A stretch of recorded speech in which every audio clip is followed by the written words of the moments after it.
Yes, and welcome to Bloodlines and Betrayal. I am your host, the best podcast host in the universe, Steve Cully, and we are not having any technical difficulties.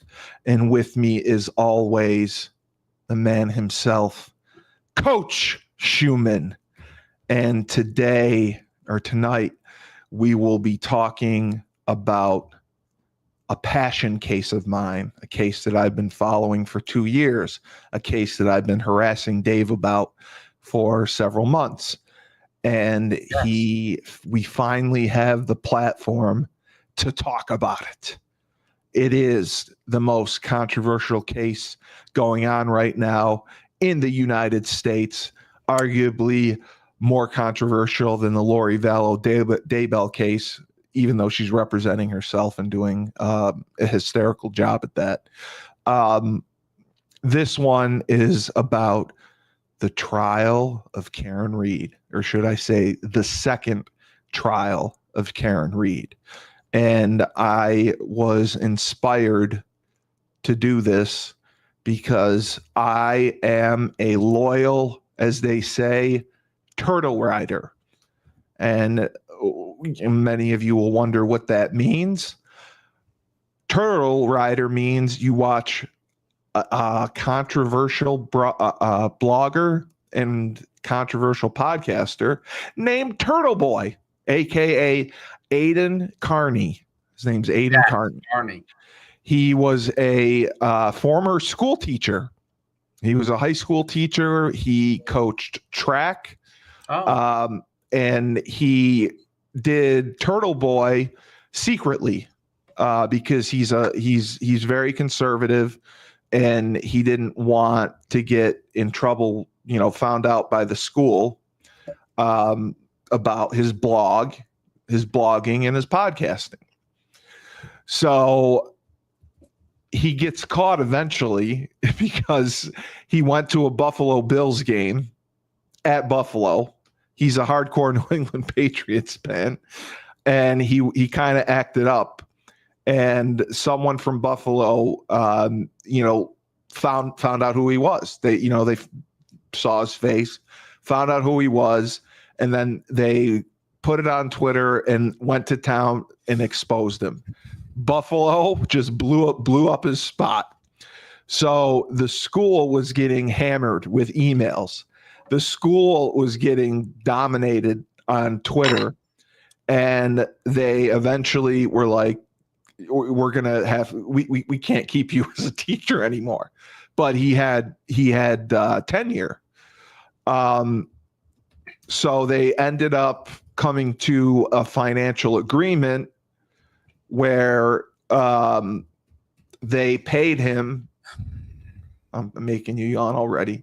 They paid him his salary, and for a year, I think he got a full year's worth of salary, and he left on his own, is on good terms. So he basically, kind of like you, Dave, just without the camps, he kind of made a career out of blogging and podcasting.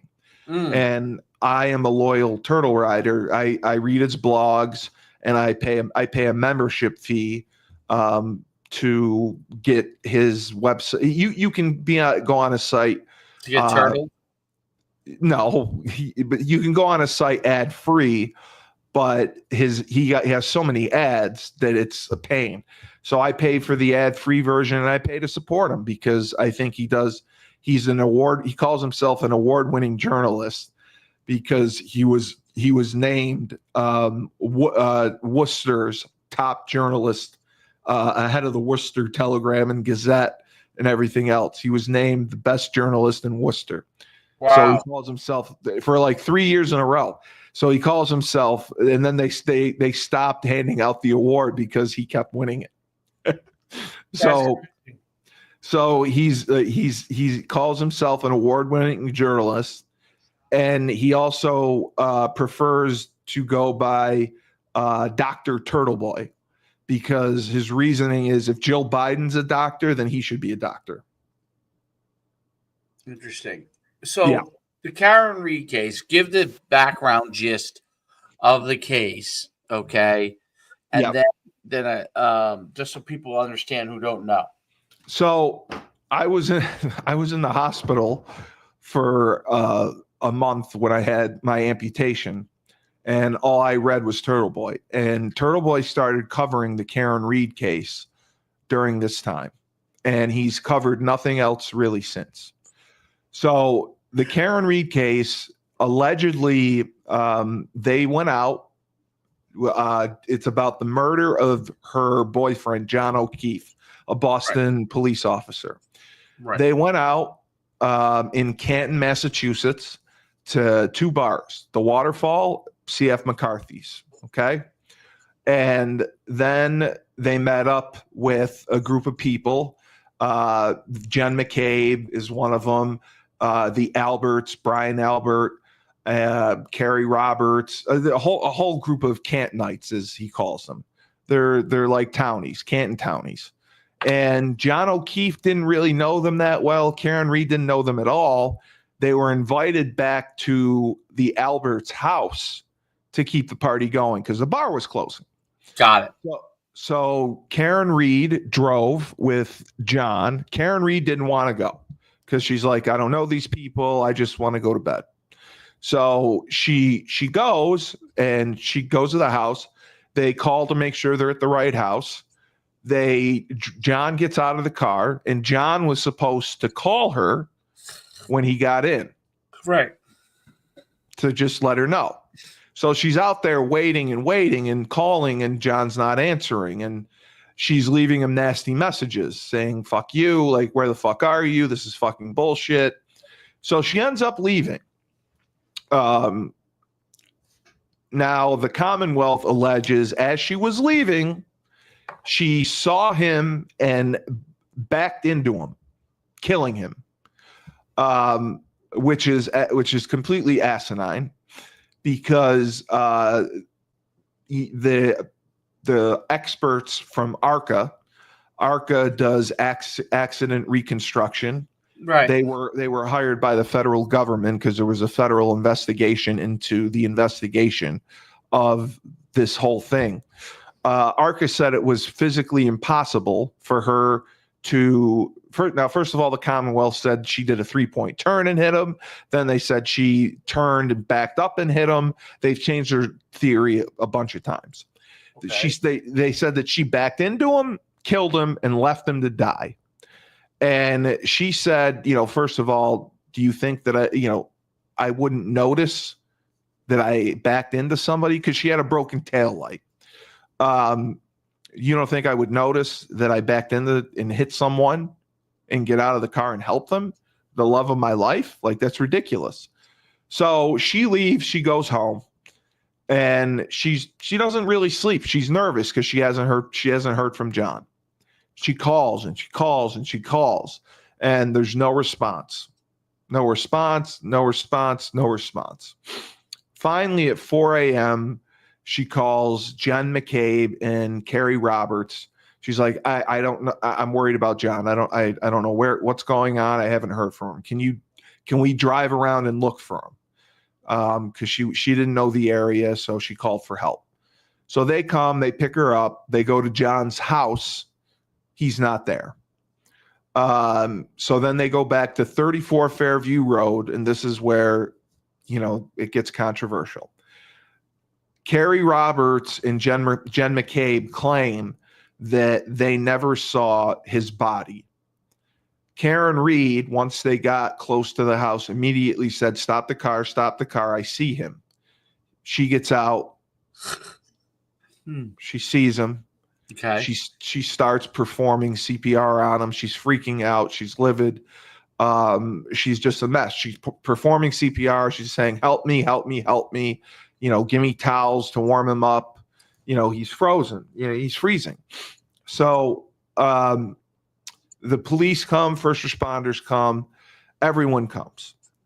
They tell her, at the scene, he's had cardiac arrest. They're trying to resuscitate him. They bring him to Good Samaritan Hospital. He's pronounced dead. So the shenanigans begin with the investigation. Michael Proctor was the lead investigator, and he and Yuri Bukaki, as Turtle Boy calls him. Bukaki. Yeah, Turtle Boy calls him Bukaki. They, first of all, they interview. They never go in the house of where the Alberts lived, which was asinine.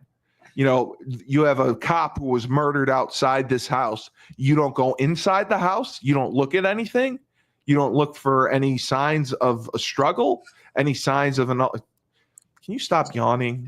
So I must be so tired. I'm not putting you to sleep. I'm not putting you to sleep. This is big shit right here. No, I'm just tired. It has zero to do with you. It does have to do with me. I'll try to be more entertaining. No, you're entertaining. So they never go in the house. Then they go to a friend's house, and Michael Proctor and Yuri Bukaki interview these people as a group. All right. There's really like 12 main witnesses in this case. And they interview them as a group. None of it was recorded. Brian Albert never woke up during all this. He said he slept through it all. There's a dead cop on his lawn. There's cops, first responders. I remember this case now. I remember when this happened. I remember thinking that it was so wacky because of the claims that the guy sleeping on the couch, like, how does that happen? Like, nobody woke up. Like, he claims he never woke up. He never knew that John O'Keefe was at the house. Now, and every witness that they called that was at this party say that John O'Keefe never came in the house. Never came in the house. Never came in the house. I think there were, yeah. And now the other best part is people who left the party said they never saw his body.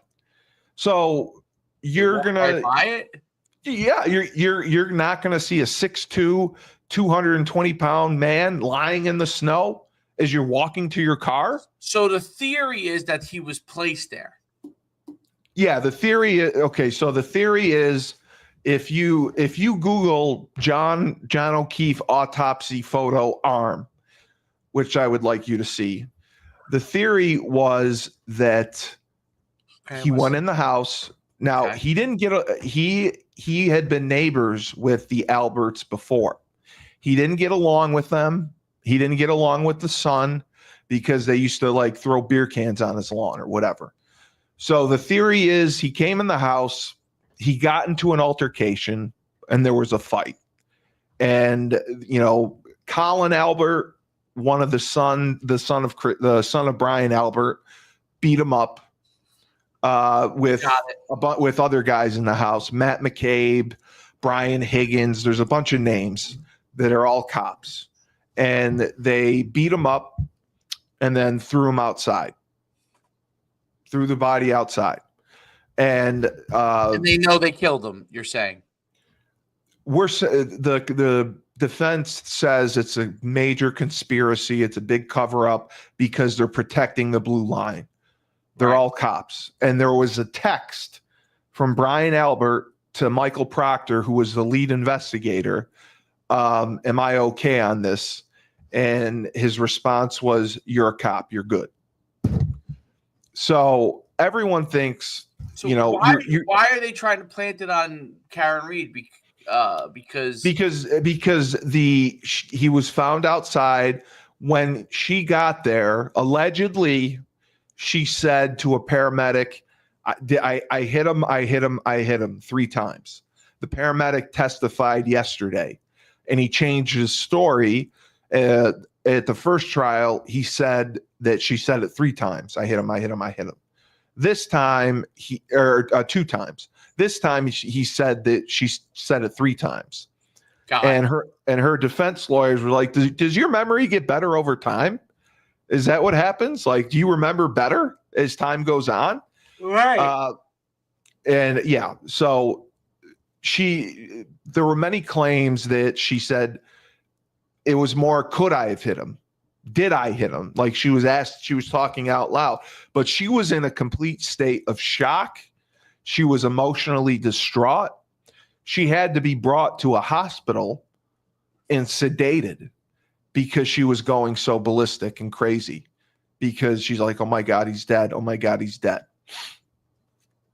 So they had she was charged initially with involuntary manslaughter. And then they upped the charges to there's 3 of them, I think, leaving the scene of a crime, and she got charged with first or second degree murder, which is outrageous. So the first trial, now the big story was the first trial ended with a hung jury. Right. That isn't true. Turtle Boy interviewed a juror. The juror said that they voted to acquit her on murder and manslaughter. Got it. And the judge would not, or the jury foreman and the judge called it a mistrial. They would not let them acquit only on those 2 things. So the defense team appealed to the federal government and everything got, turned down. But the juror said, like, we voted not guilty, not guilty. And they shouldn't even be having this second trial. So it's really caught the eye of the nation because Karen Reed, I mean, she's beautiful. Right. A cop was murdered, and there's so much of a conspiracy behind it because everyone in the house lied, basically. And in today's testimony, Carrie Roberts, who was the one to pick up Karen Reed to go look for John O'Keefe, admitted on the stand that she lied to the grand jury in her testimony. So it's been pointed out several times. She has an amazing defense team. I've worn the shirt many times, Jackson and Yannetti. She has Alan Jackson, who represented Kevin Spacey, got him off. Yeah. And David Yannetti, who is a local, he was her first attorney, a local mass attorney, very good. Alan Jackson is from California. So her defense costs were enormous. She mortgaged her house. She moved in with her parents, and Turtle Boy took up her cause because he was outraged that nobody was there was no coverage of this case. He thought it was ridiculous. So Turtle Boy found out several things that helped the defense. One of which was Jen McCabe, who was in the house. She Googled how long to die in the cold at 2:30 in the morning. Why would she Google that? And she deleted it from her Google search. So it didn't initially come up in her Cellbrite data. But when Turtle Boy and the defense team had their experts look at her phone, they found it. Okay. The prosecution claims that Karen Reed asked Jen McCabe to Google this at 6 a.m. when they found the body. And the reason that it shows up at 2:30 is because the tab was open at 2:30 and she Googled it on the same tab. So there's nothing behind it. When in fact there were 2 Google searches, the one at 6:30 was a separate search on a separate tab that shows up that she never deleted. So prosecutor Michael Proctor, or the investigator Michael Proctor, did a shoddy investigation, and he now is fired because of an internal affairs investigation and because of his conduct during the Karen Reed trial. Really? Interesting. Well, the defense found, you get access to text messages, emails, during the investigation. Of course. Michael Proctor had a group text with his buddies. Going through Karen Reed's phone, and he said some pretty bad things, like, we're going to nail the bitch. The bitch is guilty. And I haven't found any nudes yet. Google Michael Proctor tweets. He was forced to read these tweets in open court. And so if the lead investigator, he ended up suspended and then fired. Wow. So if that's what you're basing your case on, you're saying that your lead investigator just got fired by the state police. And you know how hard it is to get fired if you're a state police cop. Right. He got fired, and now he still has to testify. He's a disgraced state policeman, and his texts were ridiculous. Now, the second issue was the broken taillight. The prosecution asserts that John O'Keefe was injured by the taillight and a cocktail glass. And like I said, if you Google John O'Keefe autopsy photos of his arm, you can clearly see. I just want you to look at it, because I want to know what you think caused the injuries. Well, where is it again? What is it? Just Google John O'Keefe autopsy arm photos. Because I want you, without telling you, I want to ask you what you think caused these injuries. And if it looks consistent with someone hit by a 6,000-pound Lexus SUV.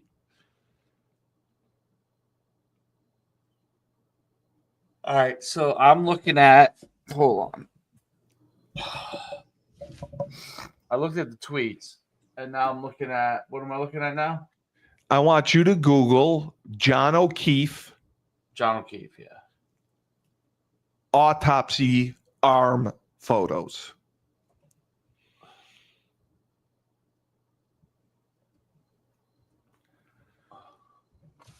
And you can even pull it up for everyone to see if you want.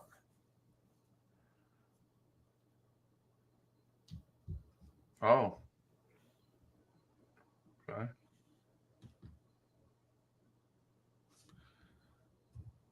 So take a look at that. I'm showing it right now. Okay. If you want to show the class, show the class. Okay. What does that look like? It was caused from being hit by a car? No. No, it doesn't. What would you say that would look like to you? If you had that looks to me like someone getting cut with like a knife or some sharp object.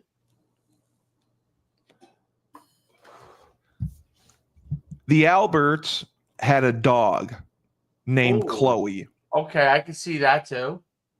A dog named Chloe. Chloe was not the nicest dog in the world. She didn't get along with strangers. She has a history of attacking other dogs. She has a history of attacking people. Okay. So the defense argued this wasn't caused by being hit by a car. You know, a broken taillight wouldn't cause this. Right. There was a fight in the house, and the dog Chloe attacked John O'Keefe. And you can see from the down, and the defense had a medical expert come in, who's a medical expert on dog bites and dog attacks, and say 100% that's what happens when a dog attacks you, bites you, or scratches you. That's what you get. That's his arm. And the wound on the back of his head would render him incapacitated. And the defense says that if he were hit by a car and fell backwards onto the snow, the ground wasn't hard enough to have, cause a fracture to his head, a cranial fracture. And the only way it could have happened was inside the house. He got into a dispute. He got attacked, punched, whatever, fell down, hit his head. There were no wounds on his torso, legs, feet, ankles, anything. The wounds were all to the head and, to his arms. So the theory of him getting hit by a car doesn't play. And the ARCA experts, ARCA is the most renowned accident reconstruction group in the country. They weren't hired by Karen Reed. They were hired by the feds who investigated the investigation. And their report stated he was not hit by a car. And the prosecution ignored it, still went along with the prosecution of Karen Reed. The only reason Karen Reed has the attorneys she has is because of Turtle Boy raising money for her defense and a GoFundMe. Oh, I should be dead in the water. Yeah, I mean, she mortgaged her house. She couldn't afford this team. She has a team of 4 lawyers. She wouldn't afford this team for two trials. This is the second trial that just started. And the defense is doing a phenomenal job. Alan Jackson's opening statement. Now, the prosecution brought in a ringer. The prosecution brought in a special prosecutor by the name of Hank Brennan. Okay. Does that name ring a bell to you at all? No? Hank Brennan, no. He represented Whitey Bulger. Oh. He was a mob lawyer.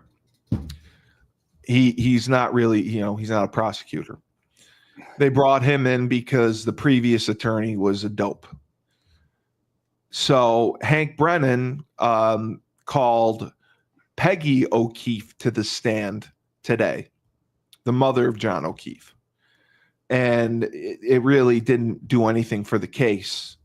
It was just, a manipulative play to, obviously get the jury's sympathy. But Karen Reed has had to deal with this since 2022. So she claims she dropped him off. She claims she dropped him off, waited for him to go in the house. She never saw him go in the house. Okay, she never saw him go in the house. She called and called. She was out there for 10 minutes waiting to hear back from him that, hey, it's okay. You can leave. I'm good to go. Right. Never hears back, leaves, goes to her house. And she never hears from him. She's calling, she's texting, never hears from him. And then that's when she called. And they're claiming that he hit her. She hit him with a 600-pound Lexus SUV. Her taillight was broken. Okay. So this is where it gets crazy. The taillight, you can see on the film of her house that she backs in to another car, and that's where her taillight clearly breaks. Not from hitting John O'Keefe. However, 40 pieces. Now, initially, when they did the CERT team came in and did a search outside the house for evidence or anything, they didn't find any pieces of taillight. Over the next 3 weeks, Michael Proctor, Bukaki, and the state or the Canton police chief did searches on their own and found 40 pieces of taillight. They never photographed them, nothing. They just found them and bagged them on property. Does that make any sense to you? That No. the CERT team came with leaf blowers to clear the snow, didn't find any taillight. So they towed Karen Reed's car to the police garage. The film that they gave, the video film they gave to the defense was inverted, meaning it was supposed to be the right side, but it was really the left side. And they didn't tell the defense that. You can see there's people in the video who are unrecognizable, like in the prosecution doesn't know who it is. People think that they broke the taillight further while they're in the garage, and they spread the taillight pieces on 34 Fairview Road. Now, immediately after all this happens, the person who owns the house, Brian Albert, rehomes the dog, Chloe. She allegedly is in a home in Vermont.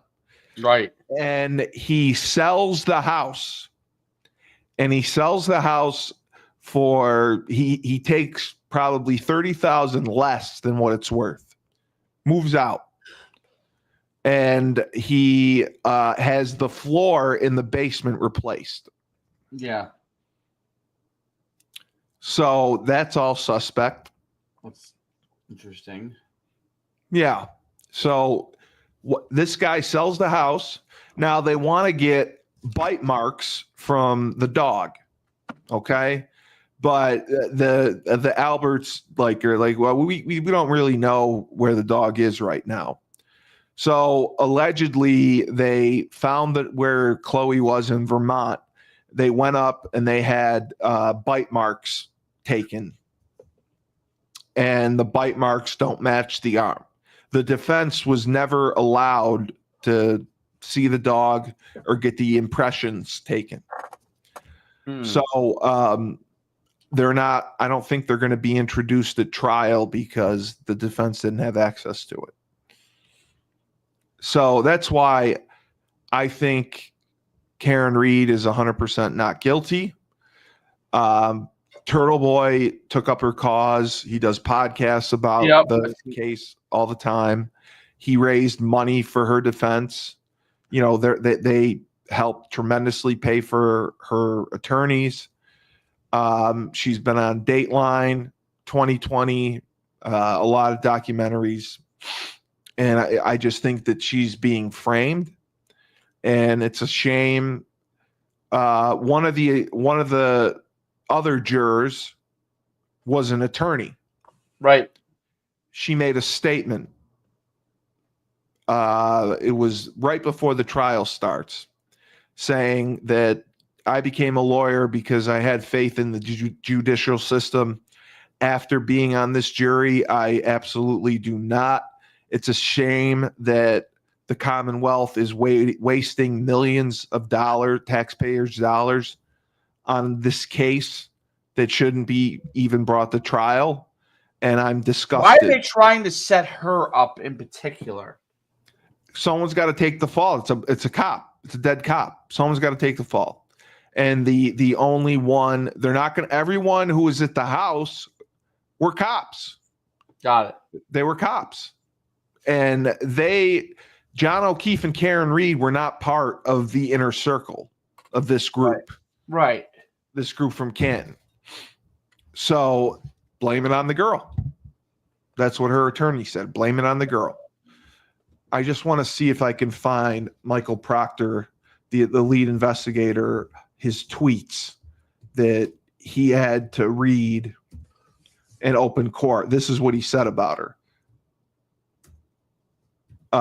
Because they were his text, because they were absolutely disgusting.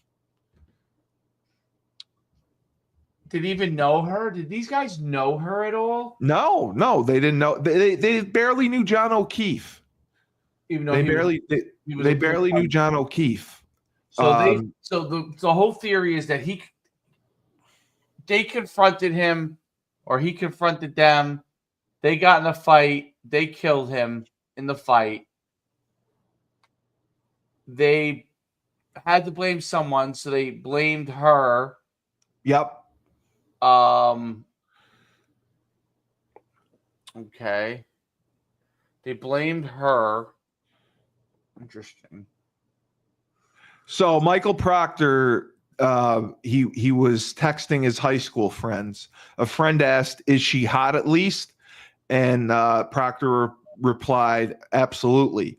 And then he said, "She's a whack job."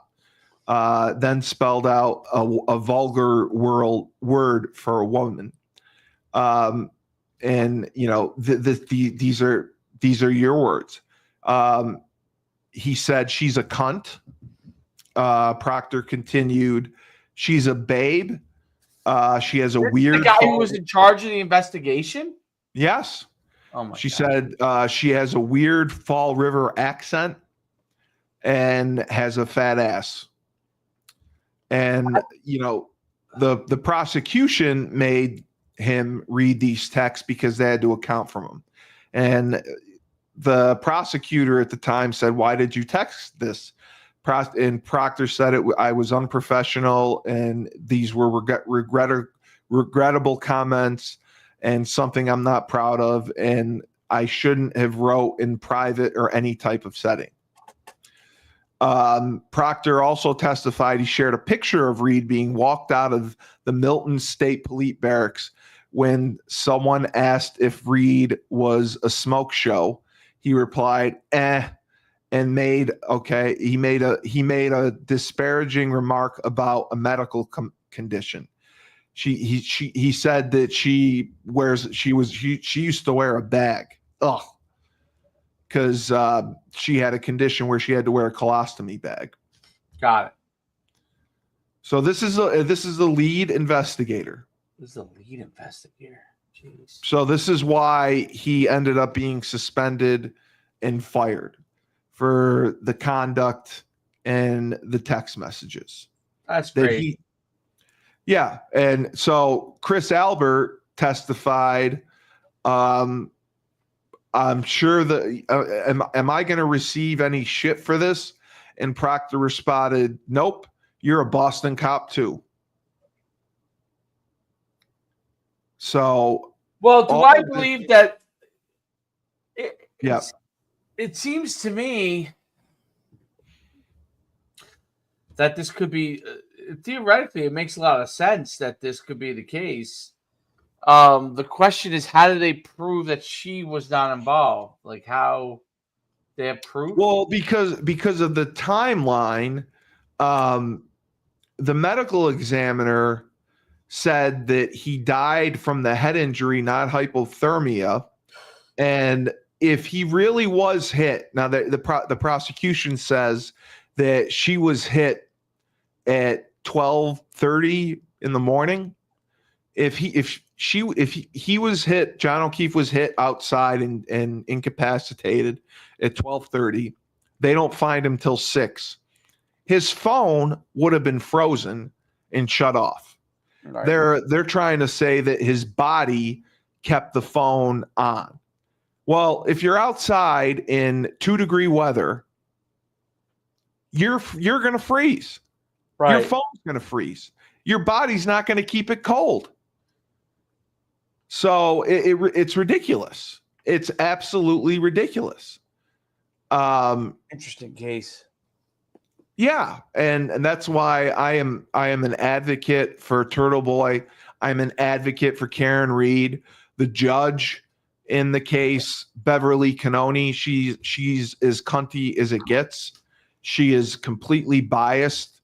And the other thing that I didn't mention is Michael Proctor has a relationship with the McCabe's. He was in Jen McCabe. He was at Jen McCabe's wedding. Wow. Jen McCabe is a major witness in this case. So there's a conflict of interest already, and it was ignored. And he was allowed to stay on and investigate the case. And I'll give you another piece. It's hard. It's hard to trust the Boston police force after they took care of Whitey Ford for so long. Whitey Bulger? Whitey Bulger for so long. Well, they basically had him killed. Well, they did in the end. Yeah, they sent him to another prison. He wasn't in protective custody, and he got beat with a sock and a sock and a rock, basically. But I had one other point I was going to make. Yeah, there's connections, there's conflicts of interest across the board, right? And they were ignored. And Michael Proctor should have never been in charge of the investigation because of because he has a prior relationship with several of the people in the house. And like I said, none of the interviews with the witnesses were videoed or recorded. He interviewed them as a group in someone's house. That was weird too. I remember that. So it's just bias across the board against this. And ARCA are the best accident reconstructionists in the country, and they said there's no way he got hit by a car. He got in the house, he got beat up, he got attacked by a dog, and then they threw him outside like a piece of trash around 3 a.m. So the other piece of evidence I had, Turtle Boy found a witness. Okay, he found a plow driver for Canton. His name is Lucky Laughlin, Brian Laughlin. Lucky Laughlin plows the streets of Canton. He's done it for 20 years. He plowed right by 34 Fairview Road at 2:30 in the morning. Never saw a body.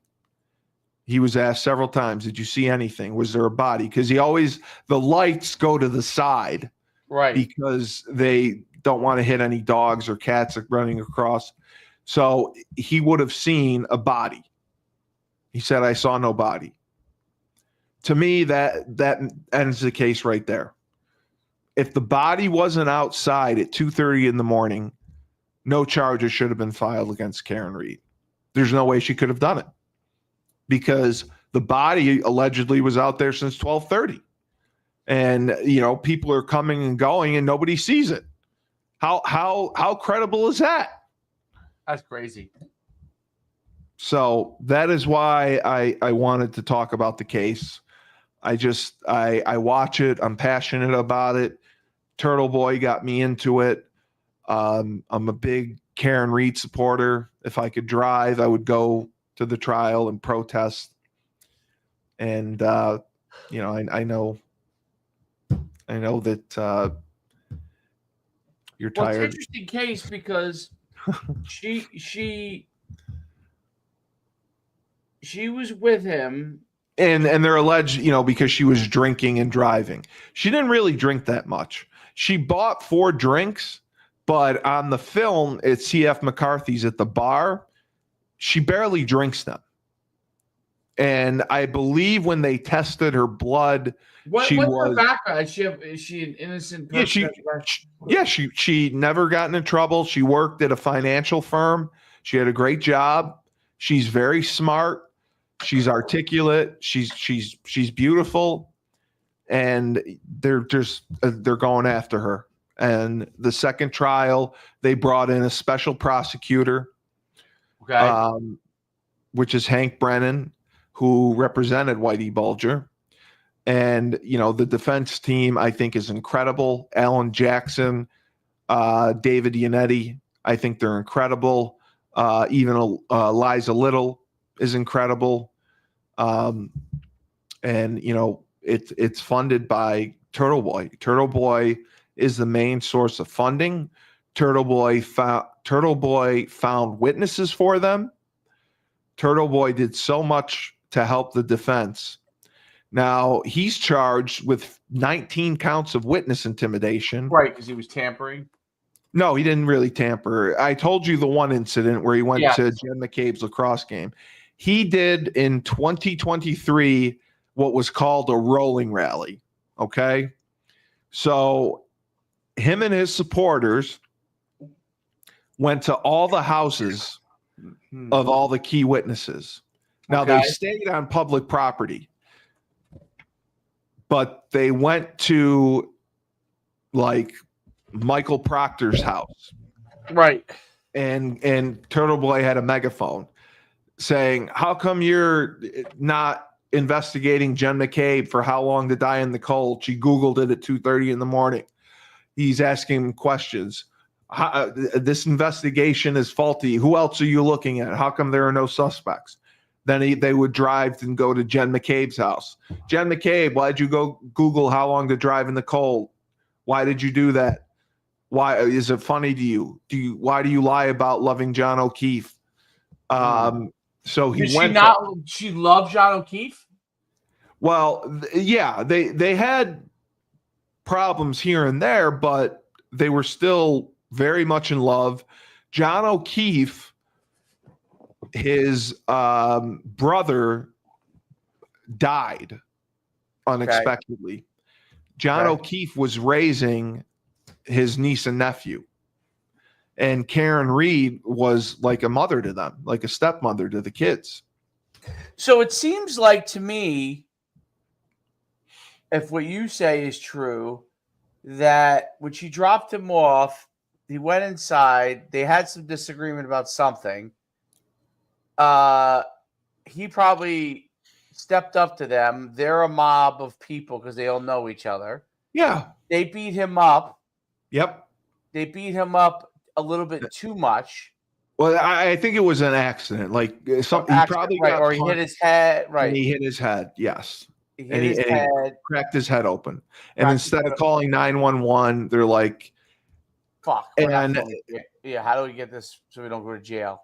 Now, the thought process initially was Colin Albert, the son of Brian Albert, was the one who did this because he comes off as a hard ass. He's 20 years old. He plays football at Bridgeport State. And he was the one who would have conflicts when they were neighbors, like when in his younger years. So they protected Colin Albert. We think that they called and said, "Hey, Colin, we don't want to screw up his life. Can you help us?" And they tried to say Colin Albert was never in the house at the time when John O'Keefe was there. Right. When in reality he was. They think that he got into some shit with him, and it was probably an accident, but then the dog attacked him because he was a stranger, and they didn't know what to do.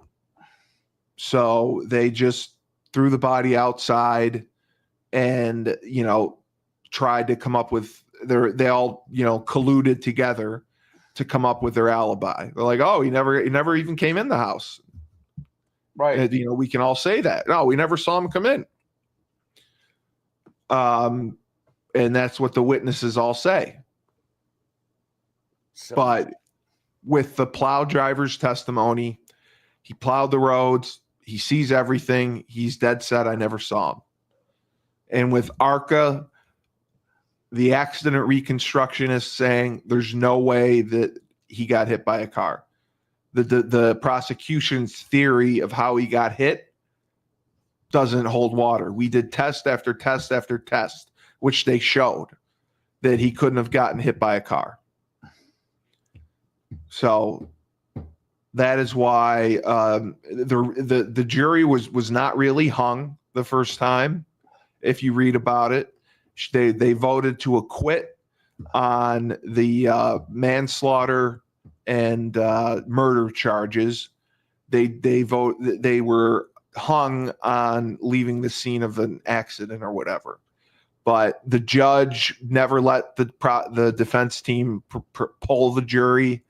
The jurors were confused by the judge's instructions, and didn't know that they could acquit on 1 or 2 charges and, be hung on another.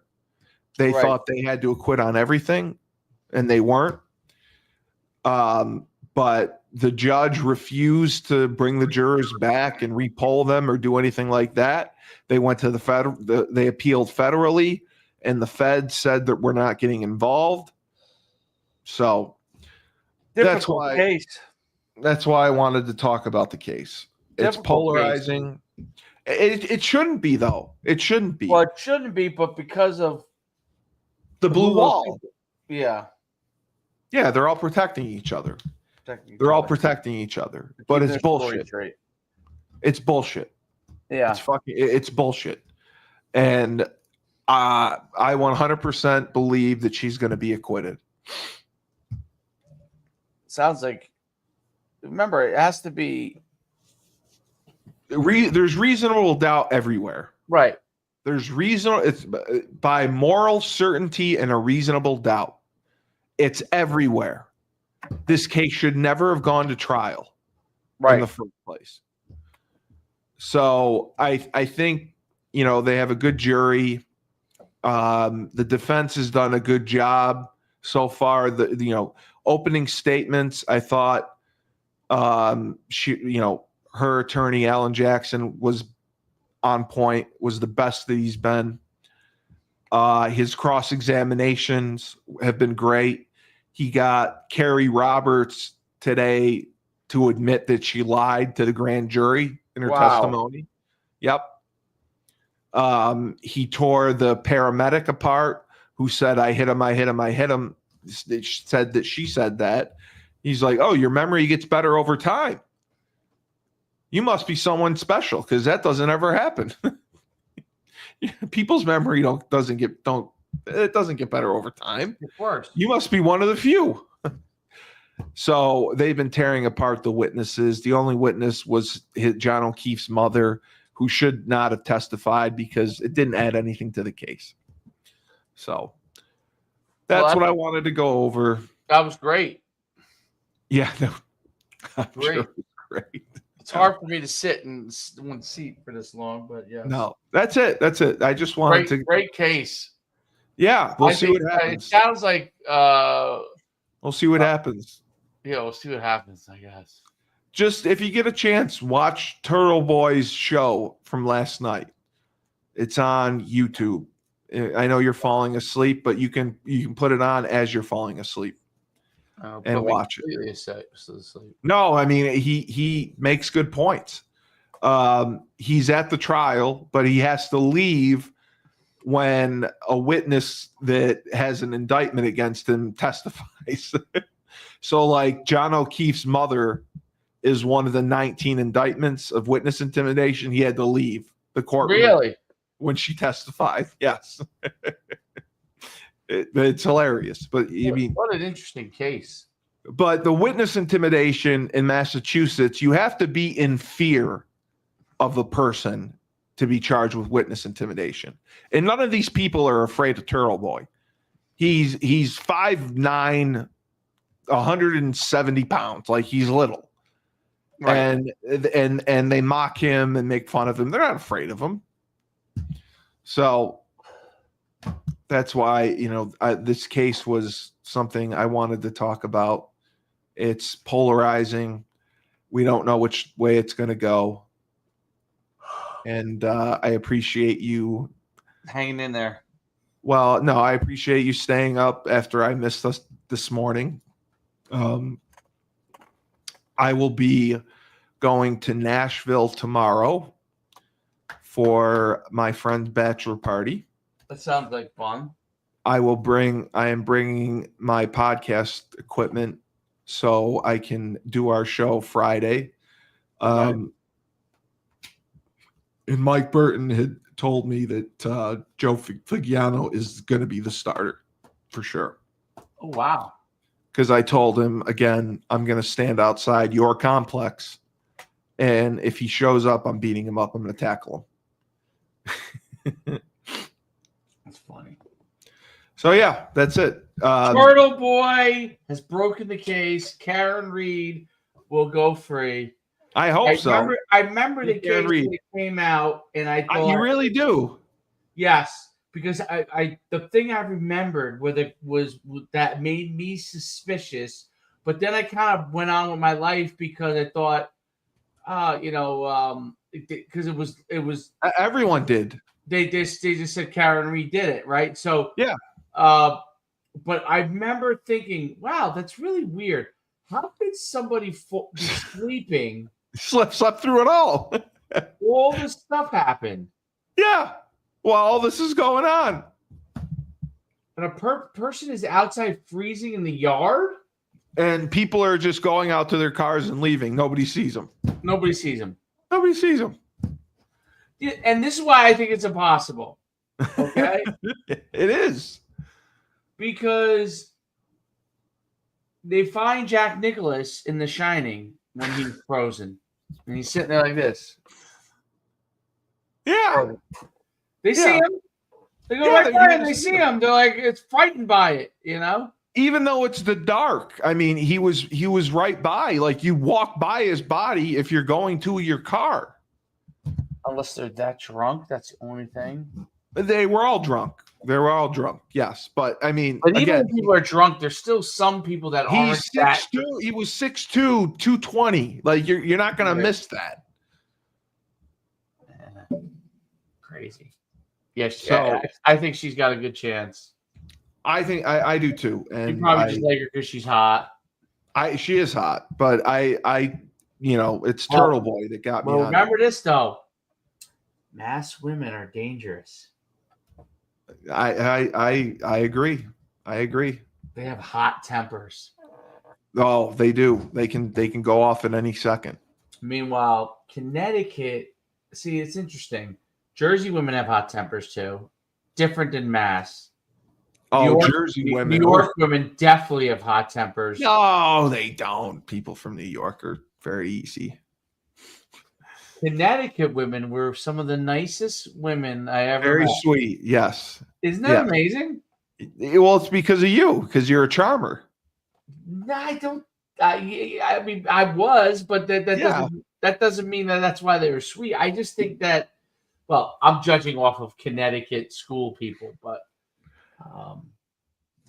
I remember thinking, wow, the girls here for the most part are very nice. I remember even as a freshman, I thought, where I went to school growing up, like they were nice. I mean, they were friends, but like they weren't giving you an inch. You know what I'm saying? Like, no, not at all.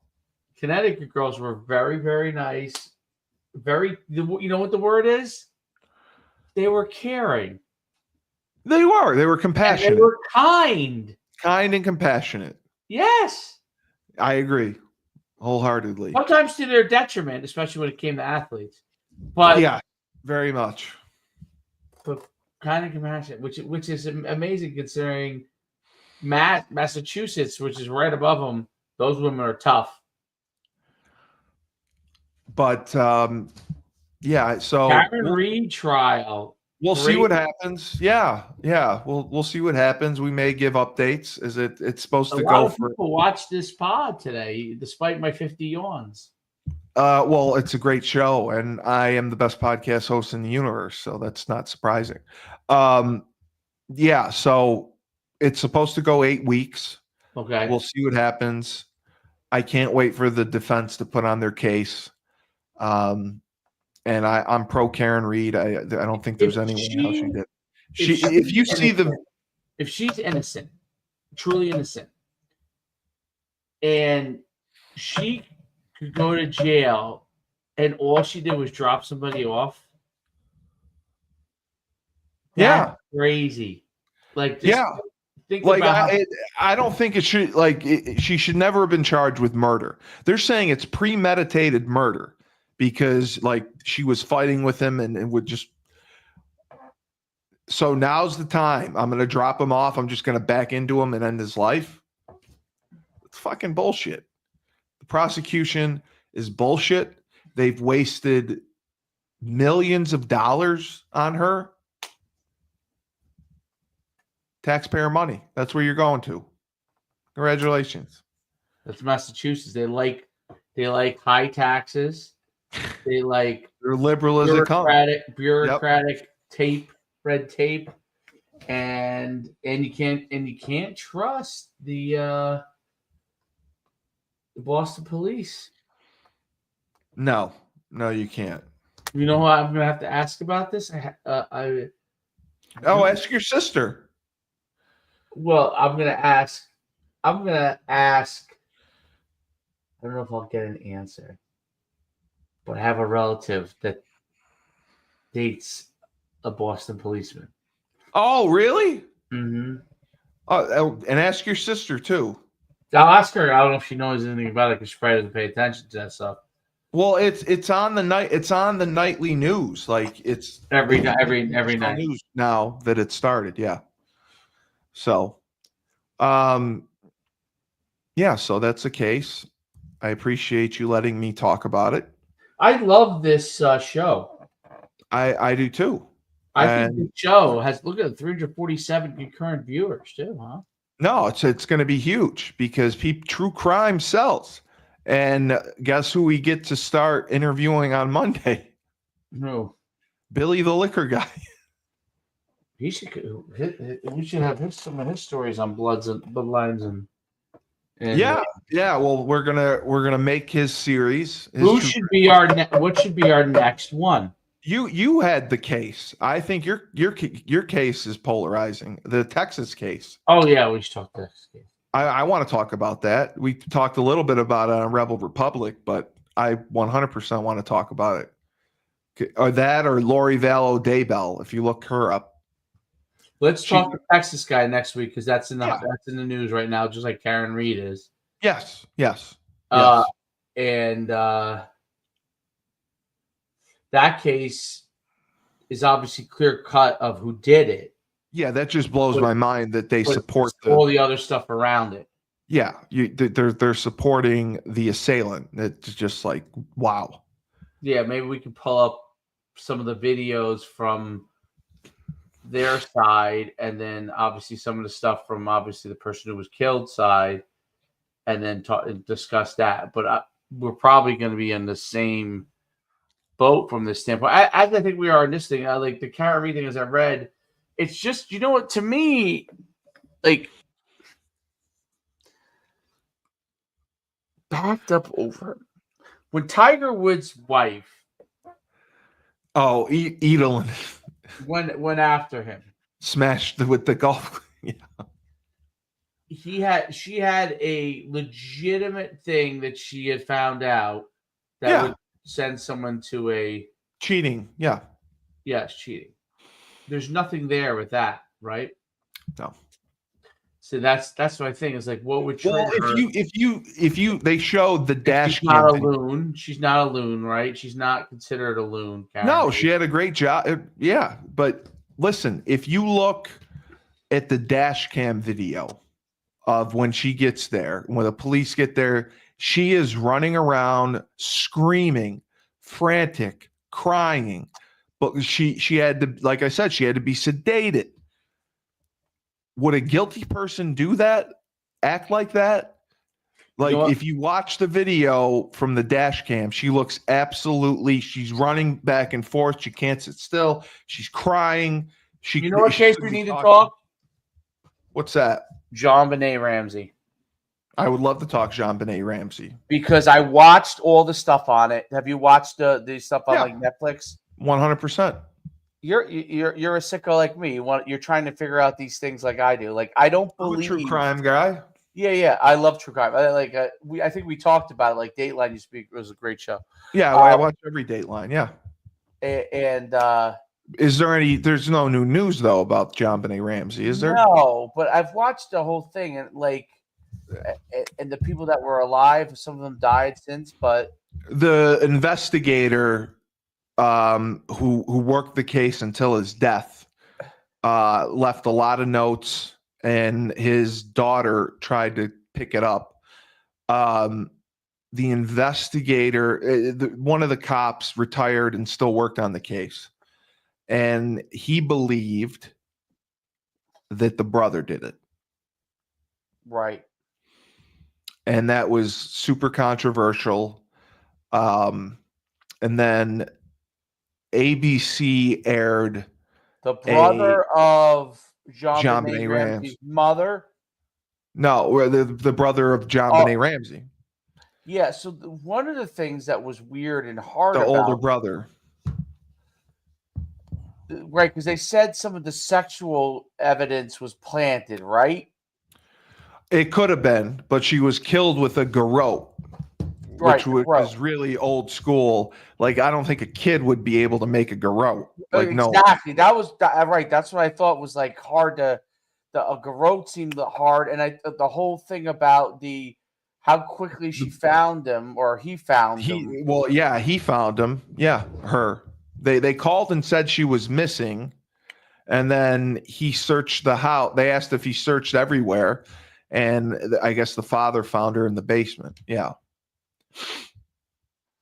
And the mother died. When the mother died, Patsy died, but the it parents canceled. were the parents were exonerated Right. officially, but it wasn't until like 2008, because they said the parents, refused lie detector tests, or their attorneys wouldn't let them interview.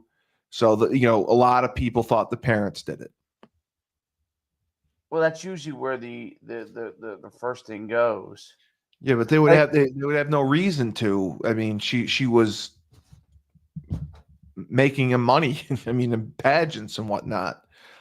Like, I don't see that. I definitely think I don't think the brother did it. I think it was someone outside, and there's been many people who've confessed to it. Really? Yes, there's been more false confessions to the John Benet case than anything. Google that, false confessions to the John Benet Ramsey. That thing's frightening because It was a sex offender. right, right. If indeed it was, if indeed it was a sex offender that came in and did it, it's crazy how he came in and did it. Yeah, it was 5 o'clock in the morning on Christmas Day. But the evidence showed the window was broken from inside of the house, not from somebody outside going in, from somebody inside going out. And they think it was it was just done to confuse police. So yeah, that's a tricky one. I think with DNA evidence, I mean, eventually it'll get solved. You think they'll solve that with the DNA? Like They have to. I think they got they have some unknown DNA still. I have to check, but they haven't found a match yet for it. yeah, let's solve that case because that's a very I love that case. I love John Benet Ramsey. I would talk the OJ case. I love the OJ case. the OJ case.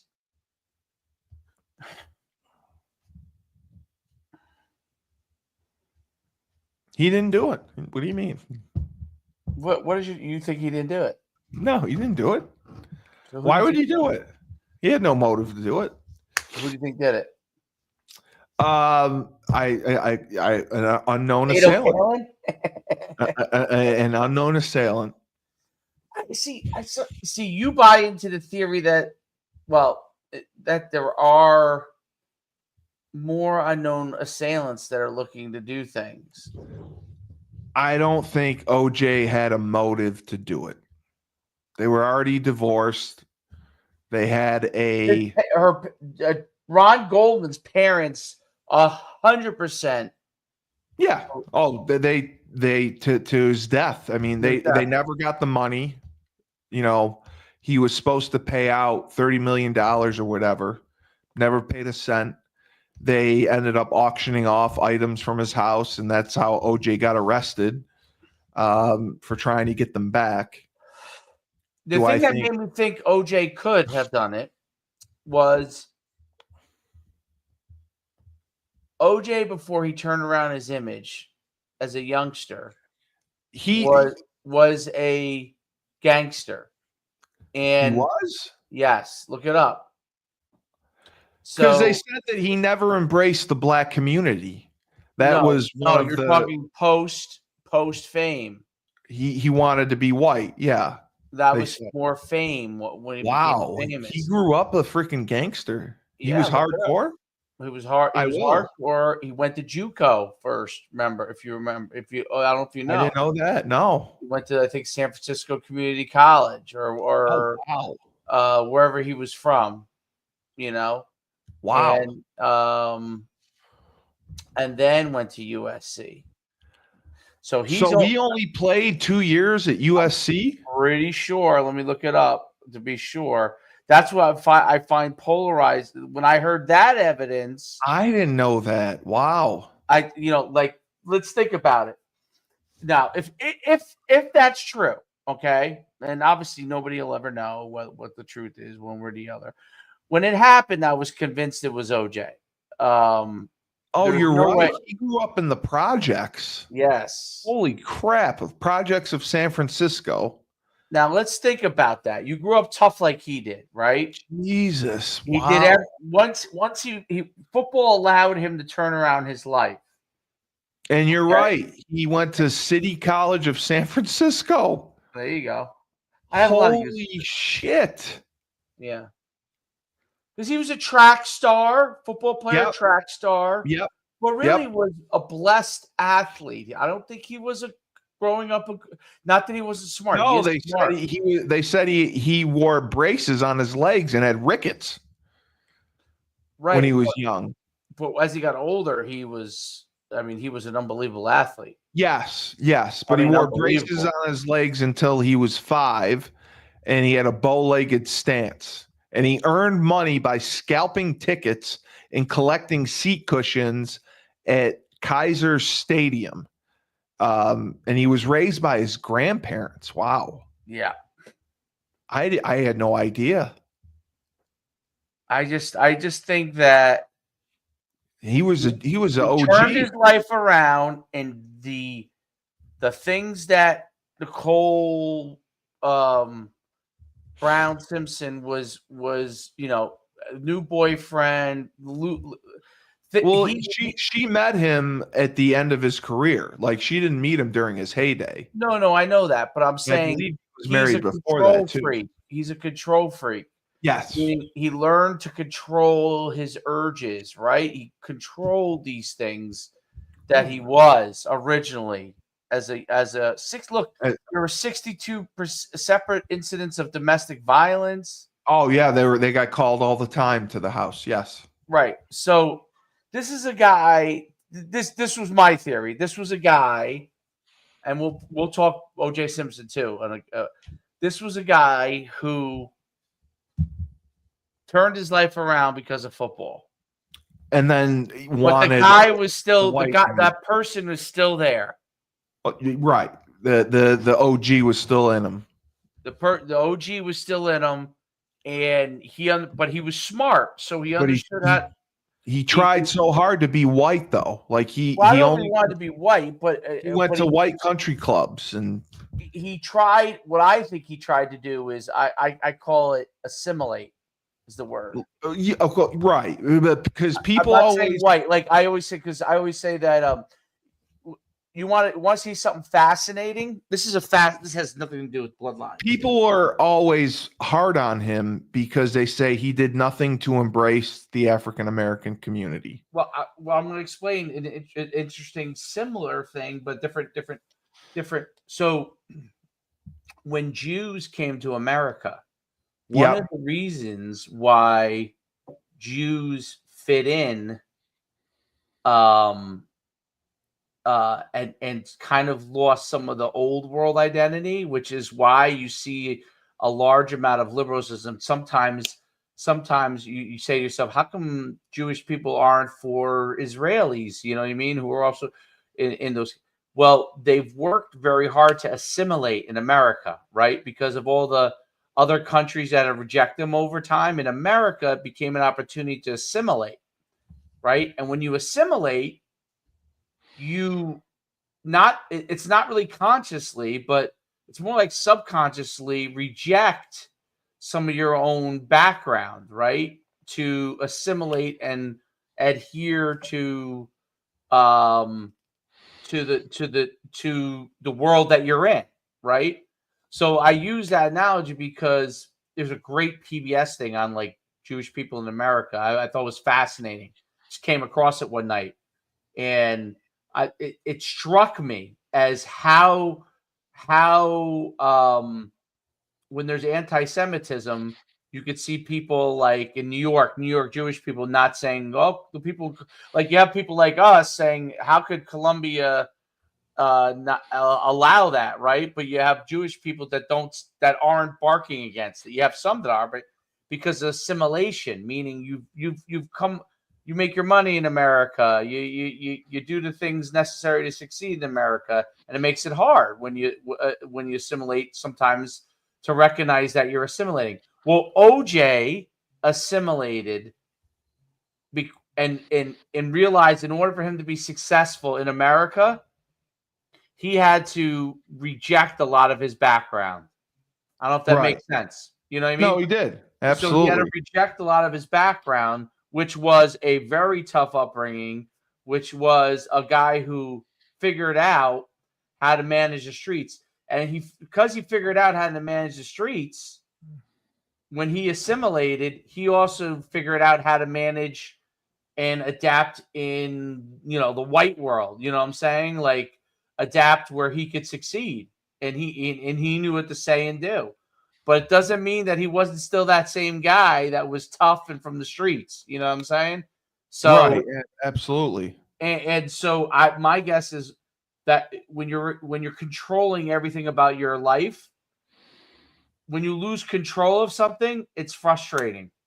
Oh, 100%. So that's my theory. It doesn't mean my theory is at all correct. It would not hold up in court, my theory, because it's not evidential.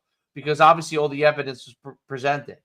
But that's my Right. theory Right. as to why I think he could have done it, and not an outside person. Well, I mean, he most likely did do it. He most likely did do it. And everyone says that he went to his death never admitting it. It's amazing. no, he wrote that book to get Yeah, money if I did it, if if I I did it. did it. Yeah. But the reason he was acquitted was because I believe it was payback for the Rodney King verdict. How all the cops got off for his beating. I agree with that. I agree And with that. that's what people say. And it was tried in had it been tried in Brentwood, where it would have been an all white White, jury, yeah. that would have made a difference. I mean, there I was no I I agree with you. I feel like, you know what? because there were black women on the jury, and black women don't like white women. I was thinking that, yeah, I was thinking that the Rodney King thing was a terrible thing, right? That was right. That was That was short. right before. Yep, an opportunity, and maybe as a jury, when there was some doubt, where the window of doubt came in there, um, it became a situation where the jury of his peers which were mostly African Americans in that jury, they said to themselves, you know what, this is a chance. We've been found guilty so many times when we weren't guilty, and here's an opportunity where this person may be guilty, but there's a error of doubt. We're going to make sure that we err on the side of doubt. And Right. and and um and the prosecution was so terrible. Marsha Clark. Yep. She never And, tried and another Chris case. Darden and Chris Christopher Darden. Gart, the token black guy on the team. When they put the glove on him over That was Christopher Darden. that was right up OJ's alley. He was an actor. He was. The He's story one of my behind favorite, that. by the way, role actors of all time in the Naked Gun series. You know the story behind the thing, right? F. Lee Bailey goaded him into doing it. He said like when they were on break or whatever, or walking in the hallway, he's like, you're not going to have him trying the glove. You won't do it. You won't do it. And Marsha Clark specifically told him not to do it. And he did it anyway. F. Lee Bailey was most famous for the whole series with The Fugitive. He was the guy that got off the one. Yeah, he represented Sam him. Yeah. Shepard. Sam Shepard. Yes. Yes. You know what is amazing? I mean, I guess now, like all these famous lawyers now do a lot of all the big cases. But when F. Lee Bailey did the OJ case, he really, even though he wasn't the main guy in that case. No, but he did the Mark Furman cross-examination. Right. That really turned the case upside down. Yes. When he asked him about the N-word, had you ever said it? It was F. Lee Bailey was brilliant. And they had it up their sleeve. When he denied it, they had a rebuttal witness all ready to go to say, oh, he said it. He said it multiple times. And it's crazy how fast time goes, because who's left of the OJ? Robert Shapiro's dead. Cochran's Robert dead. Shapiro's now dead? I thought no, I'm sorry. He may be still alive. Robert Shapiro's alive. Carl Douglas is the one that speaks the most about it because he was a protege of Johnny Cochran. Okay. Barry Sheck was young. He must be alive. Barry Sheck, yep. Alan Dershowitz is still alive. Yep. From Harvard, yep. Barry Sheck was the DNA guy. He did a great job of like blowing up the DNA and the way they collected Barry Sheck has become he was relatively unknown at the time. Yeah. He was the DNA guy, and he did a great job. And he was also involved. One of them was involved in the Duke lacrosse scandal too. I thought it was him. But he was a lawyer for one of the guys. But yeah, I mean, that was a dream team for sure. But it was Robert Shapiro who came out after the trial and said he was very disappointed that they played the race card. Right. And, that pissed Cochran off. And Cochran, unfortunately, we lost him early. Yeah. Cochran was amazing in that trial. It's sad that Cochran. It's sad that Cochran died. I mean, he was 68, but he was really relatively young, right? Very young, yes. So it's sad that he died so young, because you would have liked to be able to get him on these shows and ask him questions over the next 15 years. Well, Carl Douglas, if you watch the OJ documentary on Netflix, Carl Douglas speaks basically for Johnny. Okay. He said, Johnny thought this, Johnny thought that, Johnny, and I thought he did a wonderful job. Do you know Johnny was the I don't know if it was, you would call him her agent, but you know who Johnny Cochran represented for a while when she first came out of college? Nikisha Sales. Holy shit. That was because back then I don't know what the deal was with the WNBA as far as what they required. I don't think it started yet. No, but I'm saying what they required as far as agents. It's not like the NFL where you had to pass a test at the time. Right. Yes, right. You know what I mean? So I don't think they had to pass any specific test. So yeah, I think Johnny Cochran, I believe, was her original agent. That's crazy. That's amazing. Because I remember she was telling me and Nikisha we were in some classes together. So, and I think I tutored her when I was in grad school a little bit, and we were friendly. And I mean, she was cool. She was cool, but so I remember seeing her down. Where the hell was I? Oh, it must have been Orlando, and I met up with her, and we went out or whatever. And I remember she was just going out to the WNBA, and I think she was telling me, yeah, she hired Johnny Cochran. I was like, wow, I'm like, Johnny Cochran. I was blown away. Obviously at the time, she was the best player in UConn history at the time. In the country, probably. Yeah, right. She was the best player in the country. But when you know somebody well, it's just like when you know like Maria or Sue, like you know them well, or Diana. You don't think of it. You they're just people to you, right? Yeah, So you don't think of them like as Johnny Cochran was a celebrity, but Johnny Cochran, I think, really had to pitch her on coming with Johnny Cochran to represent her. right, because he wasn't like an athlete represent. He didn't Right. represent an That athlete wasn't his only when they thing. got in trouble. Right. I'm sure he represented them when they got in trouble, but Yes, but not right. We're not to he represent. wasn't. He didn't negotiate contracts or anything. Yes, but obviously he could because he did. But anyway, Well, he but would have. Yeah, but I mean, for like the NFL, he would have had to yes, pass the test. he would have to pass that if he was NFL. Yeah, absolutely. It's it's that case. That case is so crazy. There's a lot. Listen, the movie we talked about it a couple times ago. What was the movie with where they're in like Sweden or whatever the country is, and there's a weird case of these people being killed. Um, Mara's daughter's in it. Mara, well, Oh, 50 something shades of no, gray. not 50 Shades. The girl with the dragon tattoo. The girl with the dragon tattoo. That was I love those kind of movies. It's funny because not a lot of people, not everybody Well, that loves one was a weird one. That that was wasn't a like weird one. they hired an investigator to investigate a 50-year-old murder. Correct. Like, who would do that? That'd be like hiring someone now to investigate the JFK murder. Well, they did release the documents. Well, they did. No, they did on Robert Kennedy because they don't think that the guy who did it.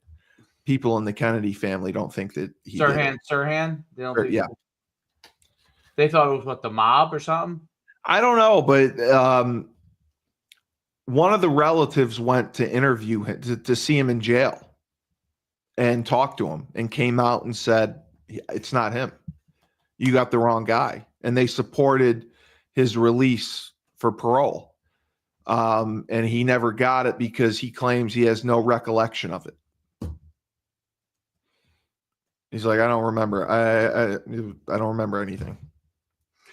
He doesn't remember anything, so they wouldn't release him. Yeah, like if he took responsibility for it, he may have had a chance of getting out. But he like didn't remember anything. It's like, I don't remember. I remember nothing. I'm sorry. It was so long ago. I have no memory of doing it. I have no memory if I did it. It's like, yeah. Like, I have no memory. Wow, I don't remember you of that time, basically. Well, dude, he's been in jail for 50 plus years. I mean, would you remember? He's still alive. He's still alive. I know. Well, he was like 20 when it happened. He was. They say because it was anti-Zionism. Yeah, like it made no sense. Like there was no motive for him to do it. So possible parole in 1972, and that's why they didn't let him out. Yeah, he kept saying I don't remember. But I'm pretty sure the Kennedys visited him. It was like in the last 10 years. And he said, and the guy that the relative said, all right, I believe it. The other case I would talk about would be the Michael Skakel case. You know that one? No. Look that one up. Michael Skakel. He's a relative of the Kennedys.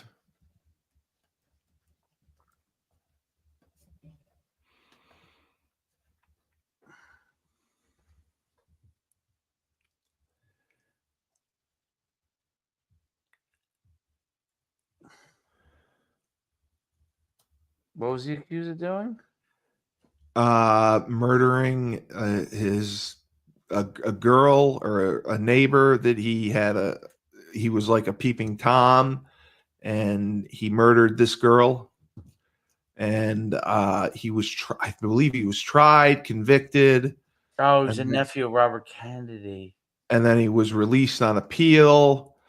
And then the appeal was overturned. He went back. It's been crazy. I don't know where it stands today, if he's still in or not, or if it's still on appeal. Does it say? How about the case of speaking of Kennedys, Teddy Kennedy? Oh, I love that one. The one where he drove into the river drunk, whatever. Yes, my father, Chappaquiddick. Chappaquiddick, yeah. My father is 100% convinced That cost him the president. He would have been president if that never happened. Yes, he would have. Yeah. No, I know that well. He claims that he dove down after her, couldn't get to her, but I think he showed up. They were at a party, and he drove in. He was drunk driving, and the Kennedy wall protected him. And he didn't say anything until like the next day. Yeah. It was like he didn't come like forward. He went to sleep. Yeah, he went home to sleep. Yeah, I don't believe for a second that he tried to help her. It obviously wasn't on purpose. I don't think it was on purpose. No. Yeah, he was drunk. I don't think he dove down after her. Exactly. I don't think so either. And why didn't you tell anyone? He's like, oh, I panicked. I didn't know what to do. I was in shock. Shock. You went home and you went to bed. Yeah. People in shock usually don't do that. No. It's crazy. Yeah. It's crazy that like some of these things that are. Well, if you're a politician or celebrity, I mean, you always got a chance. God, I didn't even see Chris D. Fuck yeah, Schuman and Cully True Crime Podcast. I'll finally catch this. Move over, Nancy Grace, Martha Boxing Murder, Mary Jo.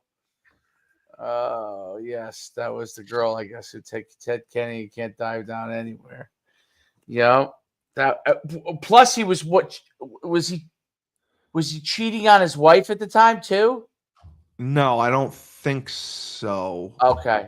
I thought he was in law school or college. Okay. No. I'm sorry. He was already he was a young congressman or senator. Maybe he was cheating on his wife. I don't know for sure.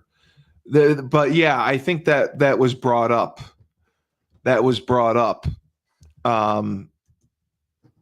Because why did he drive her home? Right. That was he said he never had a private relationship with her. Yes. Yeah. He never drove. Yeah. I don't. Yeah, that's exactly. I'm not sure about.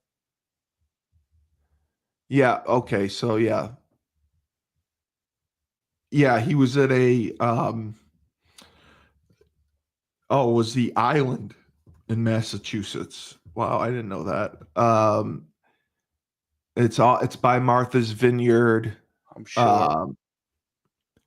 He pled guilty to leaving the scene of an accident and received a 2-month suspended sentence. And the part that angered me was the victim's parents were all for, they approved it. And I'm sure that, they paid him off. But it's ridiculous. So she asked for a ride back to her hotel. And the exact time of the crash is unknown due to conflict of testimony between Kennedy and the sheriff, who claimed to have seen a car at the time. Yeah.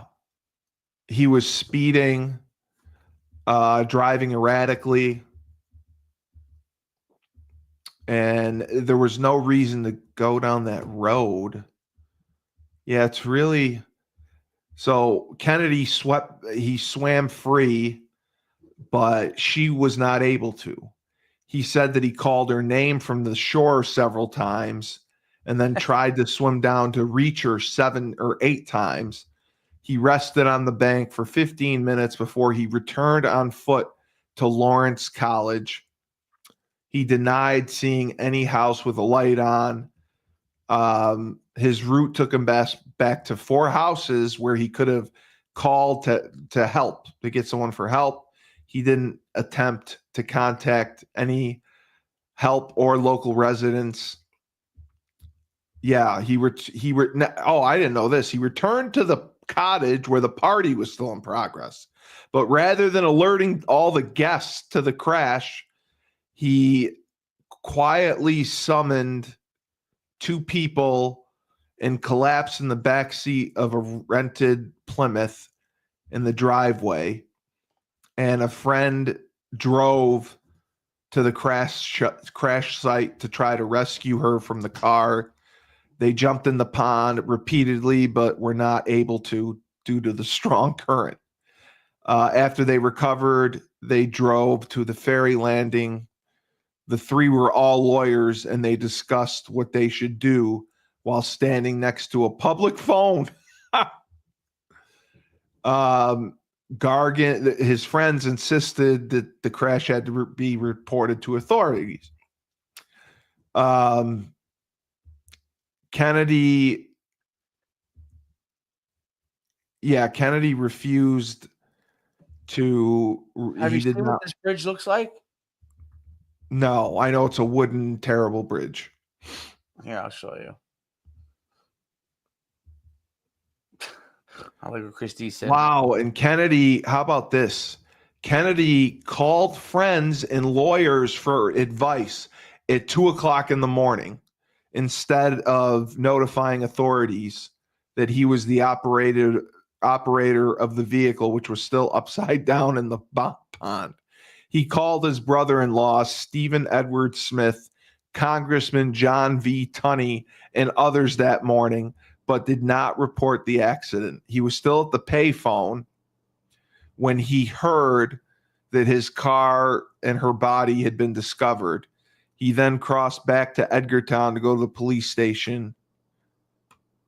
You see what the bridge looks like here? Yeah. That's the bridge. It's nothing. Yeah, he must have been wasted to drive off that thing. The water's not that deep. That's why the car was upside down. And I guess it could be seen or whatever. I'm not, from what I'm reading. Huh. Wow. You okay? Hey, what are you doing up? Hi. Did you go to a movie? Watch the movies? What? Would you watch a movie? What movie? Rudy. Oh, you watched Rudy! Oh, I hate that movie. Oh, I hate Rudy. You love it? That was a great movie. Boo, Rudy. Boo. Get out of here, Steve. I'm glad you liked Rudy's a great movie. I thought you were going to watch whatever you call it, not Sleeping Beauty. Beauty and the Beast? No, what was the movie that mom wanted? The horse movie? Seabiscuit. No, Oh, not Seabiscuit. Oh. Black Beauty. Black You Beauty. didn't watch Black Beauty? Yeah. You watch Oh, Rudy? Black Stallion. Black Stallion. Okay. Black Stallion. All right. I gotta go. I gotta get going. I got That's crazy though. I gotta pack. Yeah, I know. I can't believe the bridge was that. I mean, there's nothing to it. It didn't look deep. Like he clearly could have gotten her out of there. That's crazy. It's crazy he went back to the party. Well, but my theory on that, possible theory is, if he was having some sort of relationship with her, he had to let her. Yeah, he had to let her. Go. He wasn't going to let her go because he wasn't going to get in trouble. Yeah. He knew that if it came out that what's worse, killing someone or cheating on them? Jesus Christ, you're better off. I mean, the Kennedy family. all they do. I mean, Kennedy, JFK was banging Marilyn Monroe. I mean, Yeah, like- right. like it's expected. Come on now, come on. Really? Jesus. Oh man. All right. All I gotta go pack. I gotta get ready. So for another great Bloodlines and Betrayal, Dave Schuman and I can do it all. Remember that. We can do sports, we can do politics, and we can do true crime. Just try us. You want us to do horse racing? We'll do it. You want us to do beauty pageants? We'll do it. Because we're the best podcast team. And I am the best podcast host in the universe, Steve Cully. Remember, when life gives you lemons, don't make lemonade. Take 2 oranges, throw them back at life.